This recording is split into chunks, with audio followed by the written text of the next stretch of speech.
പൂരങ്ങളുടെ പൂരം കൊടിയേറി തട്ടകങ്ങൾ ഉണർന്നു. തൃശ്ശൂരിൽ ഇനി പൂരവസന്തം. ഇന്ന് രാവിലെ 11-നും 11:30-നും ഇടയിൽ തിരുവമ്പാടിയിലും 11:30 പാറമേക്കാവിലും കൊടിയേറ്റം നടന്നു. 8 ഘടകക്ഷേത്രങ്ങളിലും പൂരപതാകകൾ ഉയർന്നതോടെ നഗരം അക്ഷരാർത്ഥത്തിൽ പുരാവേശത്തിലേക്ക് കടക്കുകയായി.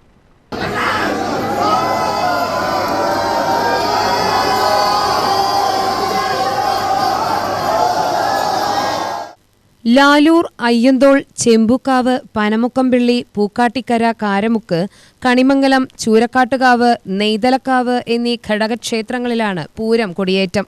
ഘടകക്ഷേത്രങ്ങളിൽ 2 രാവിലെയും 6 വൈകിട്ടുമാണ് കൊടിയേറ്റം.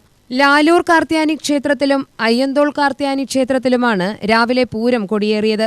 തിരുവമ്പാടിയിൽ പാരമ്പര്യ അവകാശികളായ താഴത്തുപുരയ്ക്കൽ സുന്ദരൻ, സുഷിത് എന്നിവരുടെ നേതൃത്വത്തിൽ കൊടിമരം ഒരുക്കി ഇന്ന് ഭൂമിപൂജ ഉൾപ്പെടെ നടത്തിയ ശേഷമായിരുന്നു കൊടിയേറ്റം. പാറമേക്കാവിൽ ചെമ്പിൽ കുട്ടനാചാരിയുടെ നേതൃത്വത്തിൽ കൗങ്ങിൽ, ആല്, മാവ്, ദർഭ എന്നിവ കൊണ്ട് അലങ്കരിച്ചു. പാണികൊട്ടി എഴുന്നള്ളിയ ഭഗവതിയെ സാക്ഷിയാക്കി തട്ടകക്കാർ ആർപ്പുവിളികളോടെ കൊടിയേറ്റി. സിംഹമുദ്രയുള്ള കൊടികളാണ് പാറമേക്കാവിൻ്റേത്. പാറമേക്കാവിന്റെ മണികണ്ഠനാലിലെയും തിരുവമ്പാടിയുടെ നടുവിലാൽ നായ്ക്കനാൽ പന്തലുകളുടെ നിർമ്മാണം പുരോഗമിക്കുകയാണ്. 24-ന് നടക്കുന്ന സാമ്പിൾ വെടിക്കെട്ടിന്റെ ഒരുക്കങ്ങളും തേക്കിൻകാട് മൈതാനത്ത് ആരംഭിച്ചു. UTV news, Palakkad.